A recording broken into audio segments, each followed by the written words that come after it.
Hi hello friends, ಎಲ್ಲರಿಗೂ ನಮಸ್ಕಾರ. Welcome to Dishanth vlog. ನಾನು ನಿಮ್ಮ ಕವಿತಾ. ಇವತ್ತಿನ ಈ ವಿಡಿಯೋದಲ್ಲಿ ನಾವು ಸೊಗಸೆಕಾಯಿ ಪಲ್ಯ ಮಾಡೋದು ಹೇಗೆ ಅಂತ ನೋಡೋಣ. ಆಲ್ಮೋಸ್ಟ್ ಆಲ್ ಸೊಗಸೆಕಾಯಿ ಅಂದರೆ ಎಲ್ಲರಿಗೂ ಗೊತ್ತಿರಲ್ಲ.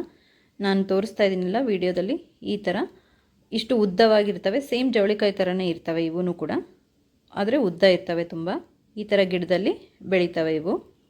ಇವನ್ನ ನಾವು ಸೇಮ್ ಜವಳಿಕಾಯಿನ ಹೇಗೆ ಕಟ್ ಮಾಡ್ಕೊತೀವೋ ಚಿಕ್ಕ ಚಿಕ್ಕದಾಗಿ, ಅದೇ ರೀತಿ ಇವನ್ನು ಕೂಡ ಕಟ್ ಮಾಡ್ಕೋಬೇಕು.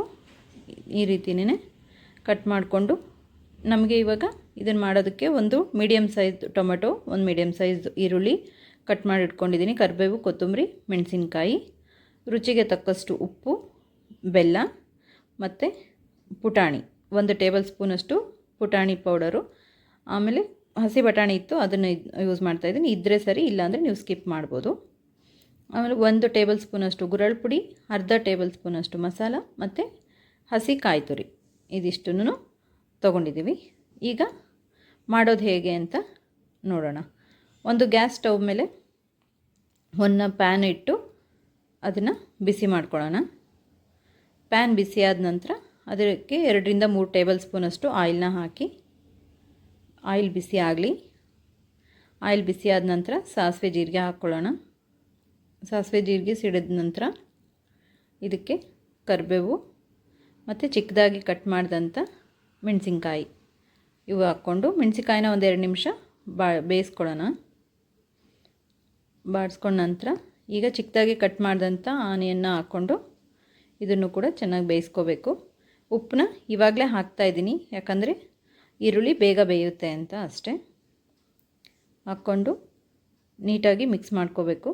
ಮಿಕ್ಸ್ ಮಾಡ್ಕೊಂಡಾದ ನಂತರ ಚೆನ್ನಾಗಿ ಬೇಯಿಸ್ಕೊಂಡು ನಂತರ ನಾವೇನು ಚಿಕ್ಕದಾಗಿ ಕಟ್ ಮಾಡಿದ್ವಲ್ಲ ಟೊಮೆಟೊ, ಆ ಟೊಮೆಟೊನೂ ಕೂಡ ಹಾಕ್ಕೊಂಡು ಬೇಯಿಸ್ಕೊಳ್ಳೋಣ.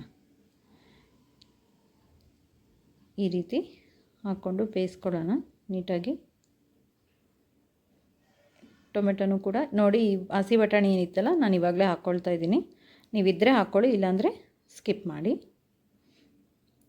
ಈ ರೀತಿ ಸ್ವಲ್ಪ ಟೊಮೆಟೊ ಎಲ್ಲ ಬೆಂದ ನಂತರ ಇವಾಗ ಸೊಗಸೆಕಾಯಿ ಏನು ಕಟ್ ಮಾಡಿ ಇಟ್ಕೊಂಡಿದ್ವಲ್ಲ ಅವನ್ನು ಹಾಕ್ಕೊಂಡು ಬೇಯಿಸ್ಕೋಬೇಕು. ಸೊಗಸೆಕಾಯಿ ಬೇಯೋದಕ್ಕೆ ಸ್ವಲ್ಪ ನೀರನ್ನ ಹಾಕ್ಕೊಂಡು ಬೇಯಿಸ್ಕೋಬೇಕು. 1/4 ಬೌಲಷ್ಟು ನೀರನ್ನ ಹಾಕ್ಕೊಂಡು ನೀಟಾಗಿ ಚೆನ್ನಾಗಿ ಕೈ ಆಡ್ಕೋಬೇಕು. ಕೈ ಆಡ್ಕೊಂಡು ಒಂದು ಲಿಡ್ನ ಕ್ಲೋಸ್ ಮಾಡಿ ಬೇಯಿಸ್ಕೋಬೇಕು. ಬೆಂದ ನಂತರ ನೋಡಿ, ಈ ರೀತಿ ಪ್ರೆಸ್ ಮಾಡಿ ನೋಡಿದ್ರೆ ನಿಮಗೆ ಗೊತ್ತಾಗಿದೆ ಅದು ಸೊಗಸೆಕಾಯಿ ಬೆಂದಿದ್ದೇನೋ ಇಲ್ಲ ಅಂತ. ಇದು ಸ್ವಲ್ಪ ಬೇಯೋದಕ್ಕೆ ಟೈಮ್ ತಗೊಳುತ್ತೆ. ಸೊ ಸ್ವಲ್ಪ ಬೇಯ್ದ ನಂತರ ಇವಾಗ ಇದಕ್ಕೆ ಮಸಾಲೆ ಪೌಡರು, ನಾವು ತಗೊಂಡಂಥ ಮಸಾಲೆ ಪೌಡರು, ಗುರಳ್ ಪುಡಿ ಮತ್ತು ಕಾಯಿ ತುರಿ, ಕಡಲೆ ಪುಡಿ ಇವೆಲ್ಲವೂ ಹಾಕ್ಕೊಂಡು ಕೈ ಆಡ್ಕೋಬೇಕು. ಕೈ ಆಡ್ಕೊಂಡು ಒಂದು 2-3 ಮಿನಿಟ್ಸ್ ಬೇಯಿಸ್ಕೊಂಡ್ರೆ ಸಾಕು ಅಷ್ಟೇ. ಬೆಲ್ಲ ಇವೆಲ್ಲವೂ ಹಾಕ್ಕೊಂಡು ಚೆನ್ನಾಗಿ ಚೆನ್ನಾಗಿ ಕುದಿಬೇಕು. ನಾವು ಹಾಕಿರೋ ಬೆಲ್ಲ ಎಲ್ಲ ಕರಗಿ ಸ್ವಲ್ಪ ಒಂದು 2-3 ಮಿನಿಟ್ಸ್ ಇದು ಚೆನ್ನಾಗಿ ಕುದ್ದ ಮೇಲೇ ಟೇಸ್ಟ್ ನೋಡಬೇಕು. ಟೇಸ್ಟ್ ನೋಡಿ ನಿಮಗೇನಾದರೂ ಉಪ್ಪು ಅಥವಾ ಖಾರ ಏನಾದರೂ ಬೇಕಂದರೆ ಖಾರ ಪುಡಿನೂ ಹಾಕ್ಕೋಬೋದು. ಇವಾಗಿದು ಆಗಿದೆ.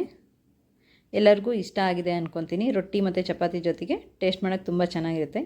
Thank you for watching my video.